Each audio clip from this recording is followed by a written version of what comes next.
Welcome back. The clear skies we've enjoyed for most of this week are now being replaced by clouds. These clouds are rolling in from the west, and they're going to continue and increase through the night, and then they're pretty much going to stick around for our day tomorrow. This is all part of a cold front, and it's really been dumping some snow and freezing rain on parts of the country. We're still seeing snow falling in Michigan and Indiana. My parents live about right where my finger is, and it is not a pleasant day there for them. It's very cold already. We can see still some rain associated in the Midwest, but as this front has been moving across the country, it's really been dying out. So for us, with this front, we're just going to see clouds tomorrow and the next coming days, very winter-like temperatures.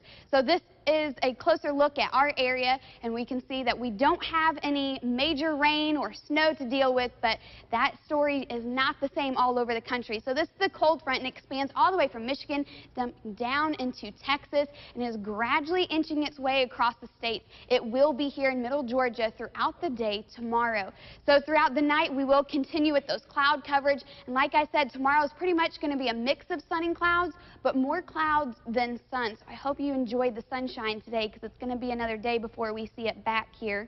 Our temperatures are already cooling off. 47 in North Macon, 46 in Gray, 49 in downtown. Forsyth, you're at 47 as well. 45 in Milledgeville. Sandersville, you've been the warmest all day. 51 for you, 54 in Sparta, 44 in Eastman. Some of us are still going to drop our temperatures through the night. Most of us will be in the upper 40s with a light northwest wind, about 5 miles per hour. And we're going to keep those clouds in place through tomorrow as well, but we're going to warm up. The last day that we're going to be in the 70s, we're going to be in the mid to upper 70s tomorrow, and that breeze is going to pick up just a little bit. We're going to see about 5 to 10 miles per hour or so tomorrow. Like I mentioned, tomorrow's the last day of that warm temperature. On Thursday, we're going to be in the low 60s, and then you can see down into the mid-50s for the next coming days. 7-day forecast showing we've got mostly clouds tomorrow, but warmer temperatures this weekend. Get your winter jacket out. It's going to be 34 as we wake up on Friday and below freezing Saturday morning. The Mercer-Bear game, you've got sunshine, but you don't have the warm temperatures. Going to be in the mid-50s for your game on Saturday.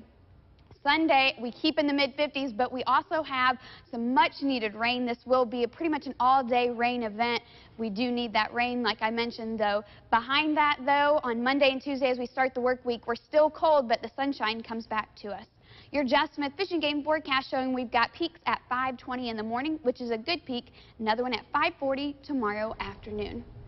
So everything that's good has to come to an end, and essentially that's what's happening on Thursday. So we're going to see those much colder temperatures come in, and they're going to stick around at least through our 7-day forecast. But as you have documented, that we really need the rain anyway. We're about 20 inches below where we were last year at this time, which last year we had an abundance of rain, but still 55% of the state is in abnormally dry conditions, so we need this rain. We'll tackle some of that, it sounds like, on Sunday. Yep. Well, after the